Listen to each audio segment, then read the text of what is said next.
Come and Get Me.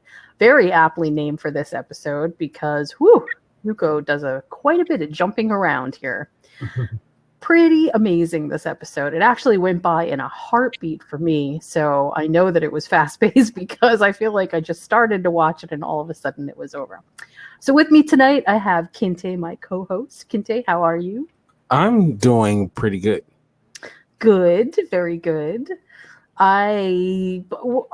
Without even any sort of fanfare, what did you think of Come and Get Me? Was it faster paced, or what were you thinking? It was more the same. I thought it was, it was good. For some reason, I think that this episode was actually maybe not more interesting, because I think they're all interesting, but this episode had something in it that was a different pace. I'm not exactly sure how to explain it, but and I'm going to have to go look and see who the director was, but it definitely had a very different pacing style. And I feel like if they had had this pacing style the entire season, that it might have actually gone a little bit better, but I'll take it where I can get it. So we see as the episode opens that couple things. First of all, we know that the internment camp has basically been shut down, and boy, did I ever want to punch somebody. When he stands up, the I forgot his name already, but see, he's so memorable. The guy who lets the people from the internment camp leave, he gives them this rousing little speech about how they should be grateful to the United States for housing them and making sure that they basically owe the United States something. And oh my God, it was just awful. Wow, really bad. But not as bad as what happens next when they find out that there is no home. I mean, it looked to me like Terminal Island, where the Japanese community had been bulldozed. Did you see that? Did that sound right? That was so sad. Yeah, just one thing right after another. And I honestly, Chester's dad has gone through such a crazy journey that at this point, it just there was this moment where he's working as the gardener, and it's like he's been stripped of all his pride. And so it's no wonder that when Chester calls, he says, well, I'm sure my wife will make me go. But Chester calls and says, hey, I need you. Come on and help me. Clearly, Yuko is still around. We're not really sure what to do. Luce is going to have a baby. And you can almost feel from Chester's dad the sense of resignation. I don't know how else to explain it, but what did you think? Yeah, I mean, it was sad. It was just like this guy who was just beat down, Oh, and God, yeah. and it was just, oh my God, it was heartbreaking. It really was. And the thing is, I feel like at any other time, without all the circumstances that were going on, this would have been a really strong man, a very proud man, a man who, was always trying to give back to his family. It is really heartbreaking to see sort of the threads of things unwind. But hey, they hop on the bus and they head out to New Mexico. They meet Luz and Luz's abuela. They have a quite an interesting idea about what to do when the baby's born. And of course, Yuko finds a way to jump into just about everybody that she can. I have to say that in this episode, I was a little bit not surprised, but a little shocked at the speed at which Yuko was moving from person to person. And the reason that was so amazing is because in prior episodes, it definitely seems like it's taken her a while to move from person to person. And in this episode, she was one, two, three, four people that I can count. And that, man, she's either getting really strong or something else is going on. But the central revelation of this episode was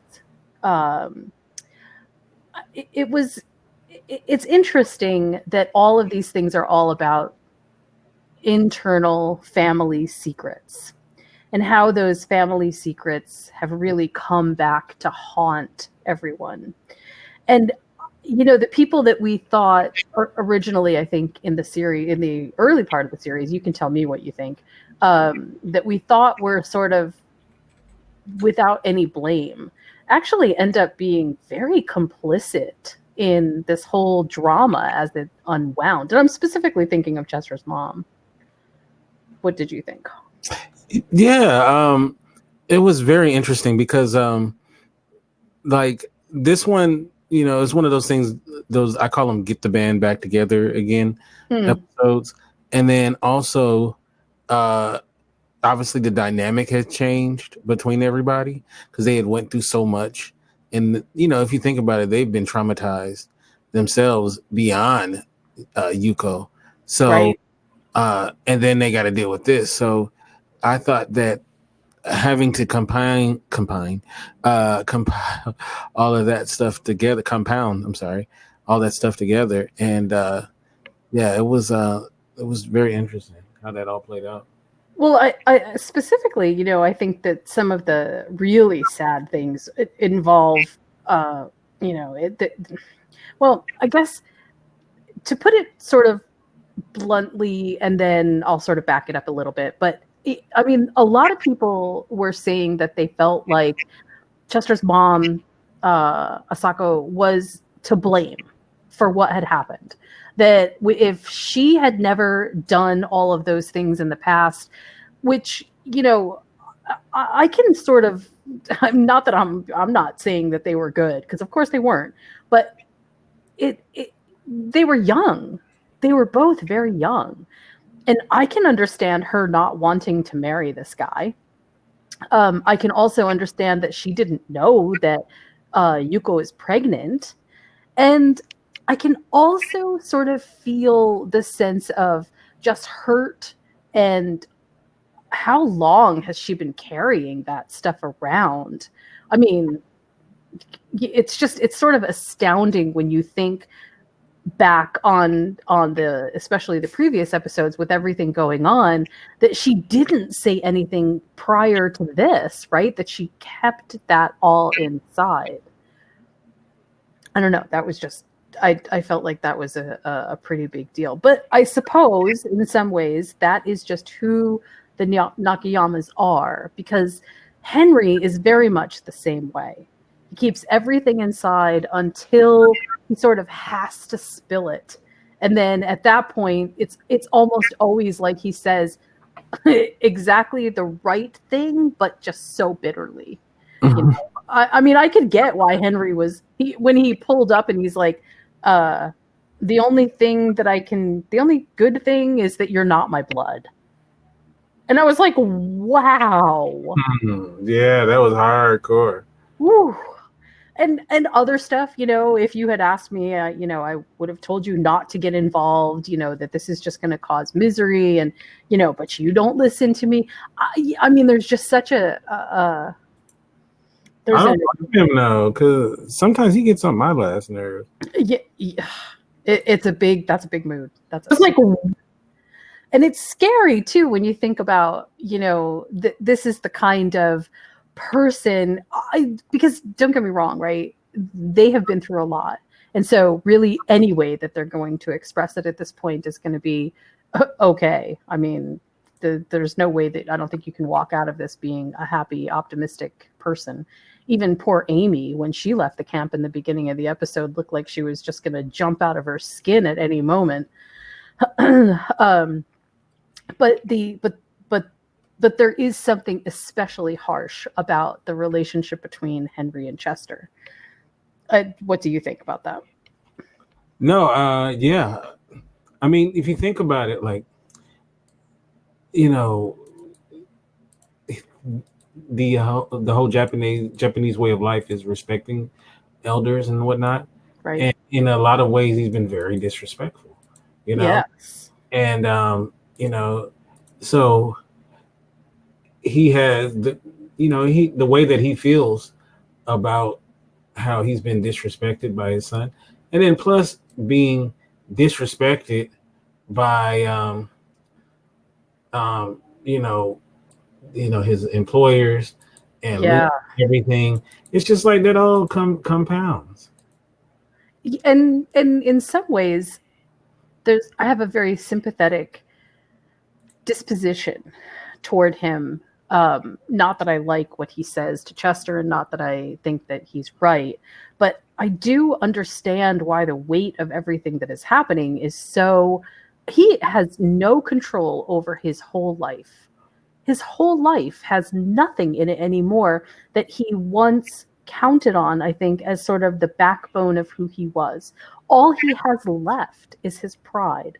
All he has left is his tradition and ability to do something, whatever that something is. At least he's got that. Because even when he was talking with Chester, he didn't tell Chester, don't go off and commit suicide. Right. He didn't tell Chester, maybe you should rethink this, or don't you think your mother is going to be upset? I mean, nothing like that. He didn't say anything like that, and it just further underscores how really horrible that situation that he's in must be. Maybe I'm reading too much into that, but I can't imagine someone not wanting to stop another person, even if you don't even know that person, from committing suicide. I also thought it was interesting that Asako, when she's standing on the bridge and says, this is where it all started, and the amount of shame and guilt that she must be carrying seems proportionally as epic. And the idea that when, and I know I'm skipping around a lot, but when Yuko is possessing the Luz's abuela, right? Mm-hmm. When Asako talks to Yuko, she says in sort of no uncertain terms, she doesn't say I'm sorry. She says, she's in a strange way. I think she, of course, is trying to convey that, but what comes across is this sense of I'm still relieved that it wasn't me. Right. No. Yeah. Yeah. And it just, I mean, that's just so messed up. Oh my God, it's so messed up. The only one who seems to be acting coherently throughout all of this is Chester. I'm not saying that Chester's ideas were great. Yeah, I'm not saying Chester's ideas were great, but at least he's trying, right? At least he keeps trying to have a plan. He keeps trying to keep the people around him safe. He keeps trying to figure out what's going on. He's willing to do the death magic. He's willing to put himself in harm's way for Luz. He's willing to do just about anything. And from a growth perspective, he's come a long way. What do you think? Yes. Maybe it's just I have so many issues with his character. Maybe I'm not giving him credit for those things. But think about like who he was at the start of the show, right? Very And, selfish. right. And then also he was he's very idealistic, right? Very. So now he's seen so much, you know, he's seen so much.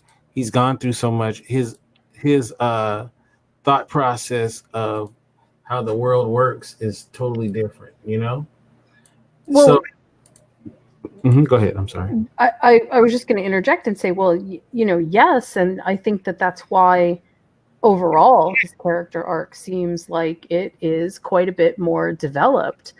And at this point, I don't find him to be idealistic. At this point, I find him to be almost too grounded in ultra realism.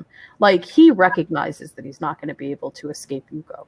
I mean, he has that pretty firmly, I think, entrenched in his own mind. And for him, the only way out seems to be the most extreme.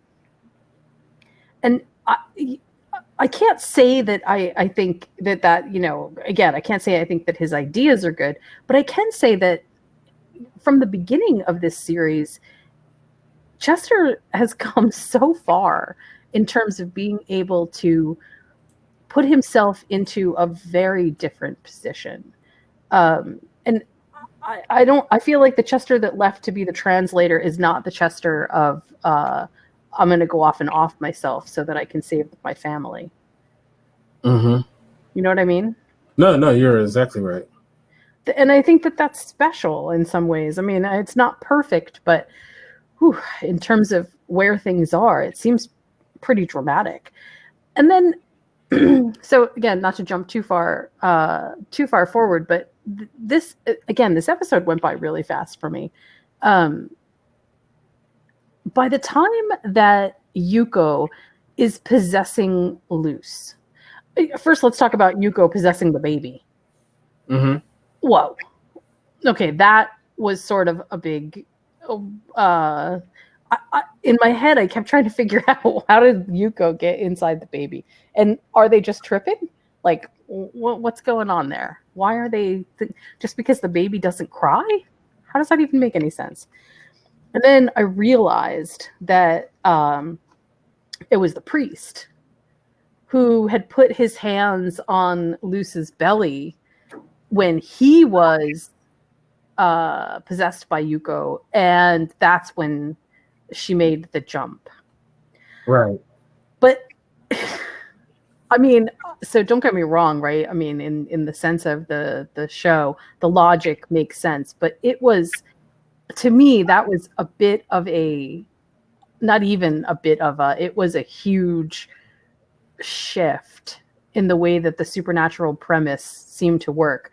Because I don't know, it seems like if he touched Luce, then it would be Luce that would have been possessed, not the baby. Like, he wasn't actually touching the baby.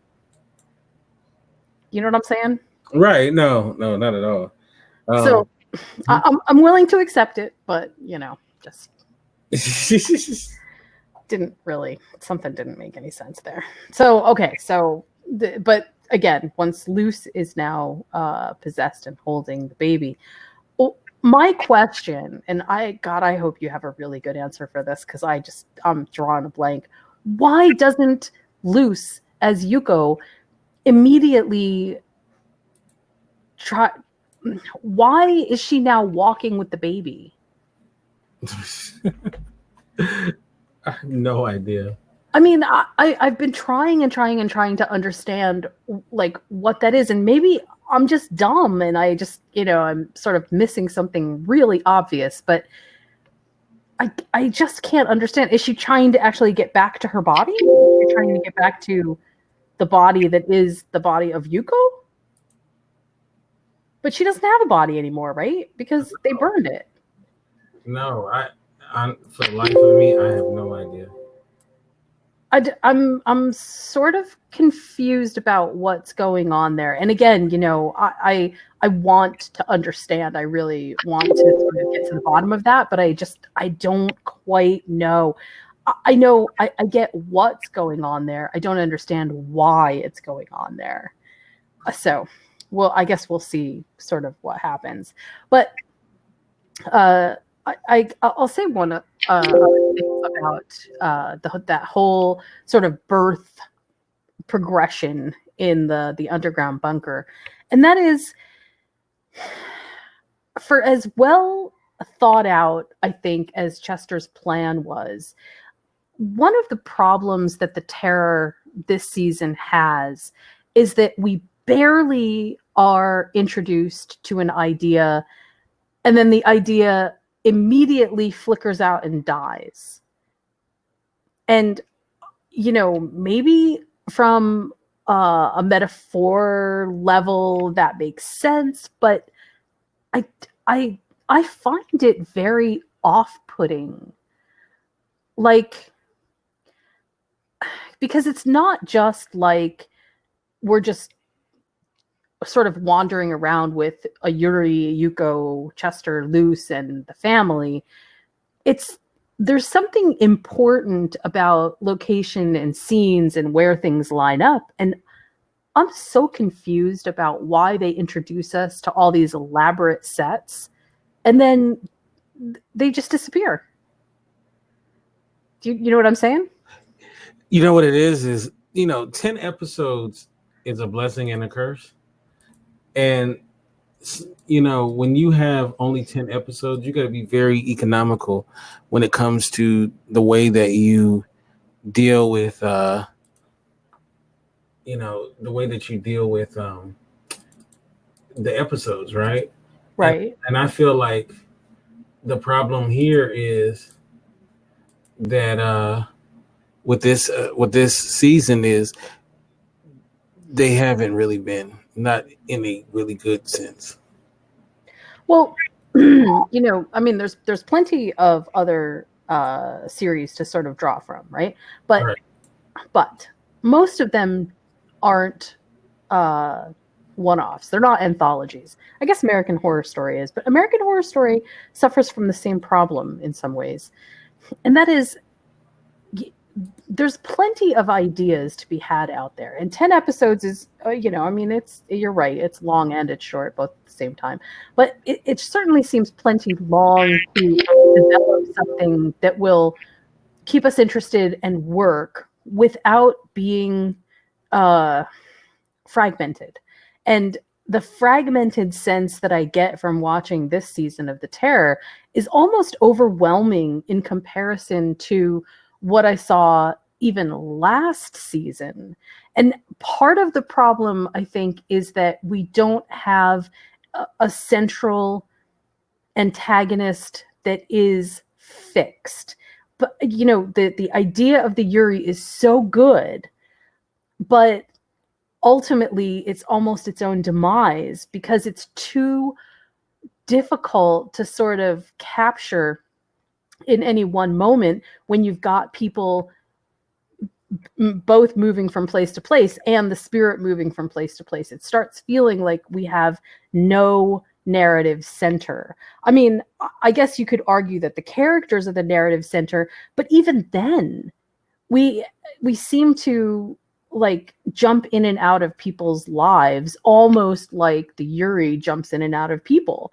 And maybe it's intentional. I don't know. But it feels like incomplete storytelling. And I hate to say that because I really, again, I have such awesome respect for what's going on here, but something just doesn't quite click with what's happening. I man, that really hurts me to say because I really do love this show. Well, you can love the show and then and have critique of it as well. I keep trying to find a way to sort of couch what is happening with something that like there's a utility behind some of the things that I'm seeing, but it's really difficult to, I think, grab that utility when the necessity for understanding the narrative becomes so hard to sort of pin down. I mean, Major Bowen is dead, so we're just gonna let that just dies, right? We just see his dead body at the beginning, and we see Amy being very nervous, but she leaves the camp, and so that's the end of that. I mean, yeah, I'm not saying that they can't sort of pull everything all together in this last episode, but I would expect that in this last episode, it's going to have much more to do with um, all of our broken characters either dying or continuing on in a way that leaves them just as broken as they were before. Like, I mean, I was saying this before, I don't see any happy endings happening here.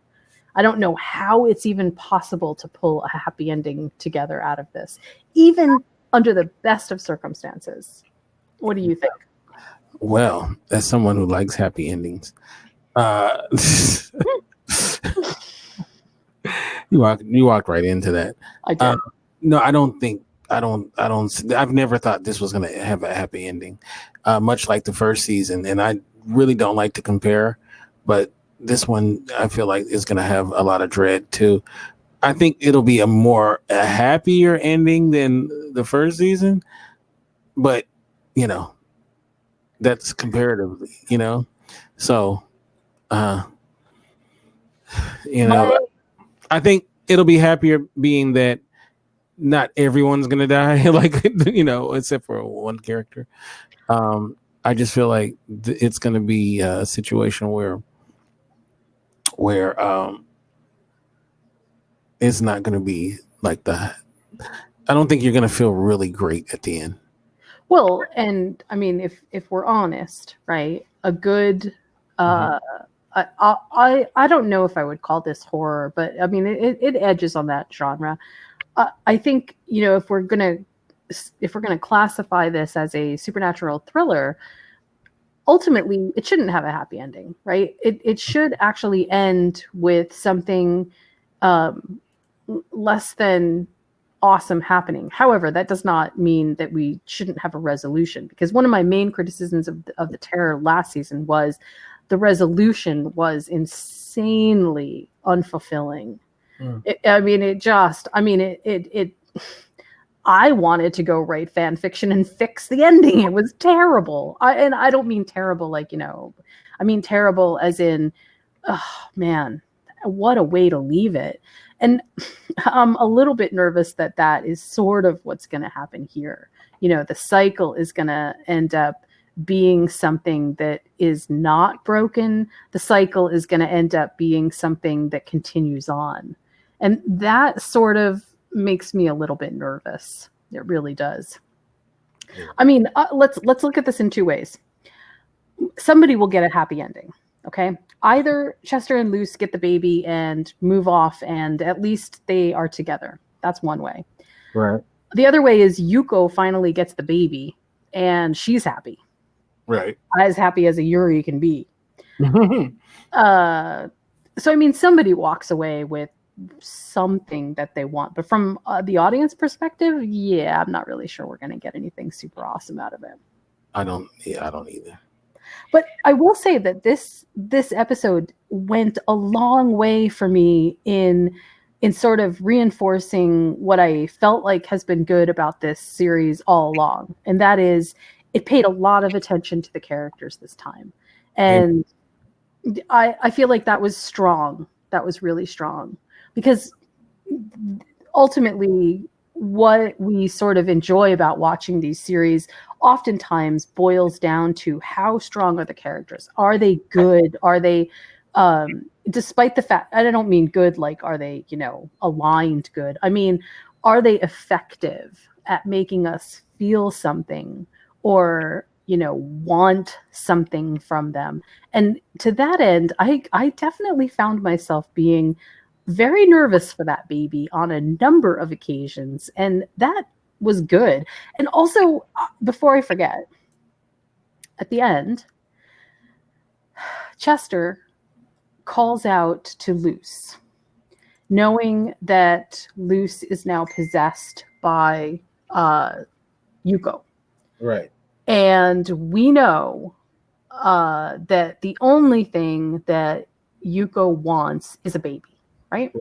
Right. Right.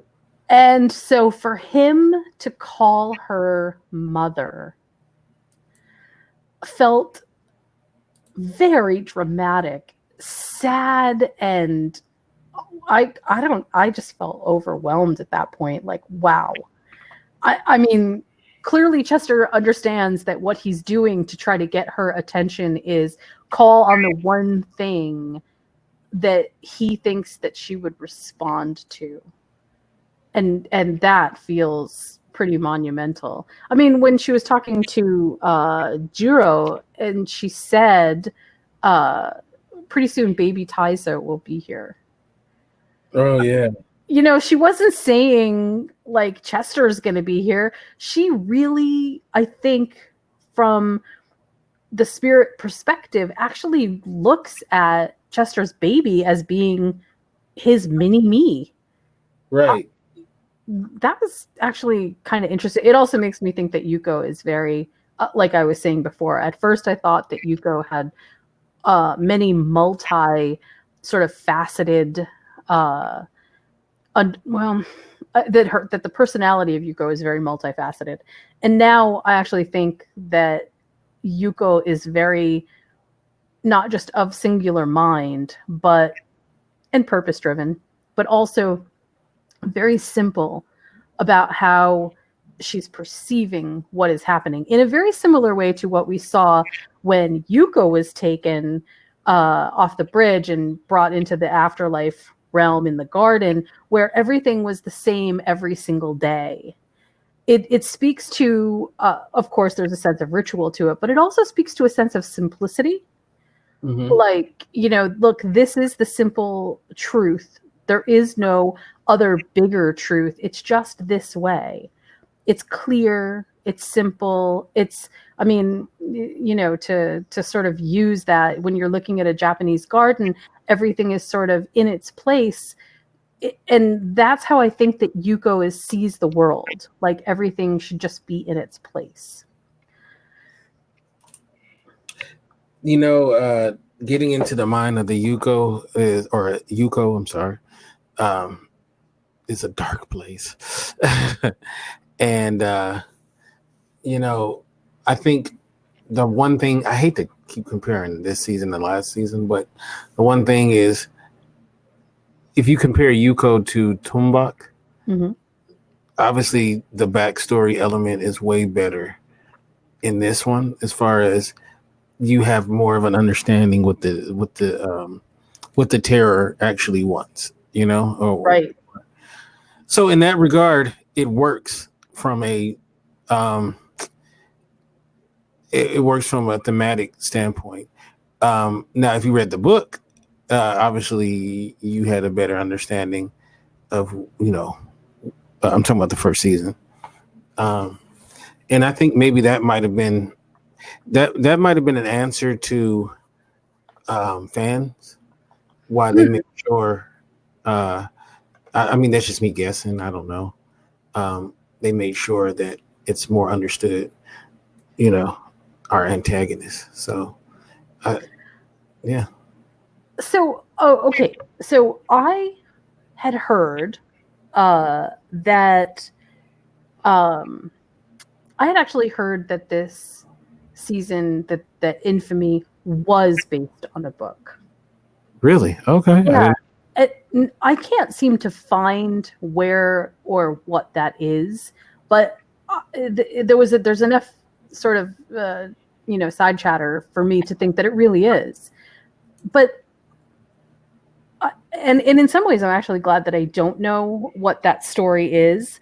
I find often that like I'm such an avid reader that I've read so much that nothing that comes out from an entertainment perspective on TV that I sort of get to see with fresh eyes, Mhm. and so it's actually kind of nice. But at the same time, um, I also kind of feel like I'm missing out on something that might be important, and I that doesn't sit so well with me. I don't like that. Mm.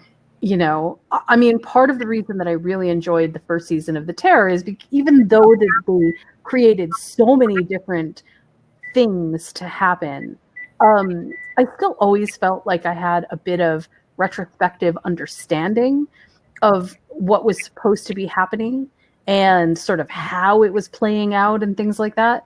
And here, I just feel a little lost in the dark, just a little. And maybe that's good. I don't know. Mm. One, little thing that keeps bugging me, which I like, and yet find myself sort of grappling with, is this idea that so much of this shame is women born. And hear me out, because I swear I'm not going off on an ultra feminist rant. Okay. But it is difficult for me to sort of understand why so much. First of all, the women in this show are so strong. I mean, even when they're hurt, even when they are suffering in a way that is just unimaginable, they find a way to overcome. I mean, there's just some great fortitude there. And there is a disproportionate amount of emotional anguish that is just heaped on all of the female characters in this series, in this season anyway. Because there really weren't too many women in the Terror season one, except one. Maybe Tunbach was a woman. We don't know. Um, but that to me has, I mean, we're about to see the finale next week. This feels to me like I don't expect I don't expect actually that the men will ever sort of understand from a woman's perspective what has been transpiring here. Right? I don't know. What do you think? No, of course not. Because no, this is definitely a different take. So, no, of course they wouldn't. In some ways, it's actually kind of nice because it, like I said, in the first season of the Terror, where we've got the bulk of the cast, it was all male. They were all men. And so the things that they were inflicting upon themselves, and then Tunbach too, just felt so dramatically different. The amount of emotional anguish just seemed so much more, or I should say less, but it felt metered. It felt like, okay, this is a man versus nature kind of scenario, and man versus man, and man versus himself. And, I mean, yes, all those things, but it never felt like, to me, that the men were experiencing a sort of disproportionate amount of just absolute anguish, except for oh gosh, I just drew a complete blank. We interviewed him on the show, Dr. Good Sir. Good Sir, thank you. Paul Reddy. Please forgive me for not remembering that. Except for him, who I felt like that was just, wow, he really did bear a lot of that. Other than that, it really, to me, felt like it was sort of all their own making anyway. I mean, except for Tunbach, everything was sort of all their own making. And here, it feels like none of this is their own making. I mean, yes, ultimately the decisions and, what Chester's mom did and things like that. But do you get the sense that there is something just that weighs so heavily on the characters here, especially on the female characters, that is just so different? Well, let's just be honest. That these characters, a lot of it is, think about what we're talking about. We're talking about childbirth.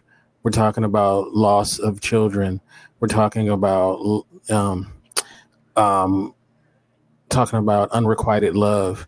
We're talking about, these different things. So a mother's love for her son as well as her grandbabies, Right.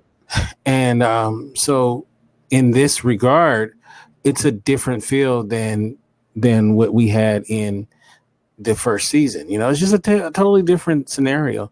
So it does feel like it's correct. I feel in the way they're doing it. This season feels less to me like a supernatural ghost story, although there is plenty of supernatural going on. It feels less like a supernatural story and more like a story of just extreme anguish brought on by secrets. Well, it's anguish brought on by women. Okay, well, that's one way to think about it. Let's just be honest. In this one, a woman is the villain of the piece. So Yeah, yeah, exactly. And but that's what. But I think if we go back to the very beginning about, you know, and I mean, it's taken us a long time to figure out what the beginning really was.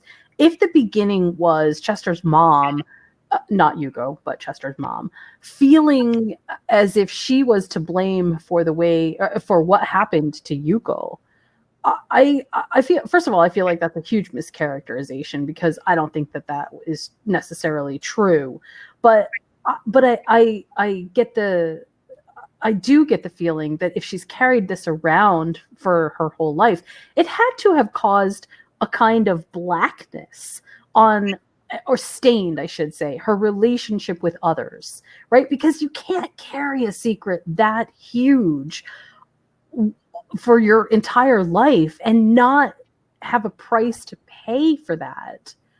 I mean, that just, and in some ways the terror in this season, the terror really does make that a central point.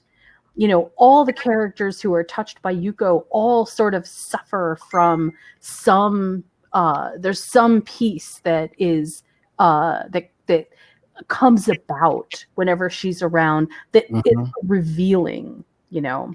No, yeah.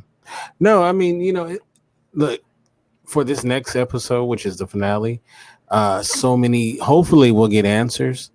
And I don't think they're going to be the answers that me or you are looking for. Right. It'll be interesting, to say the least. We'll see. Either we're going to be pleasantly surprised, or we're going to be not surprised and disappointed. So, Well, I will say this, that so far, all the way up until this point, although there have been some ups and downs and it's been a little bit rocky here and there, this show has significantly changed the way that I look at storytelling and how I interpret what is important narratively. And that's really big for me because I do this constantly. I mean, I watch a ton of series, I watch a ton of movies. And so to have a series really change the way that you think about how you're perceiving what's happening on the screen is that's no small task. So I have to give it a bit of hats off to that. I agree.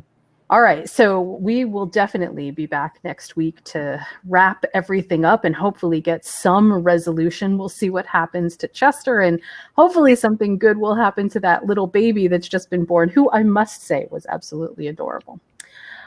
How can people find you on social media? They can find me at Kinte F on Twitter and Kinte Ferguson on Instagram. And of course, the website is indyradio.org. That's INDY radio.org. How can they get you? People can find me on Twitter at Following Bliss One, and you can find my websites at moviesmakethemeal.com and criticallaughs.com. Until next week, we'll see you soon. Peace.